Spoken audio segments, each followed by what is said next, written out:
15 million boshlang'ich to'lov, bitta pasport evaziga 2022-yilda ishlab chiqarilgan avtomat korobka Cobalt'imiz bor. Mashinamizga 4-pokoleniya propan gazli ustanovka qilib qo'yilgan. Salonlarni ham ko'rib chiqamiz. Salonlar akkuratni, top-toza, Lenovo registratorlar qo'yib qo'ygan, probeklari 67 ming. Gazi zapaskani o'rnida, joylar bemalol.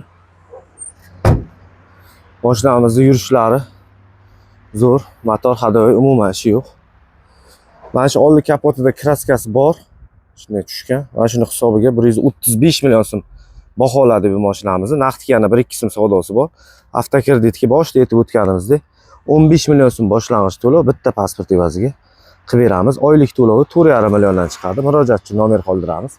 Telefon qilib batafsil ma'lumot olsanglar bo'ladi. Boshqa variantlar ham bor. Kanalimizga obuna bo'lib qo'ysanglar, yengil-yengil mashinalarni qo'yib boraveramiz.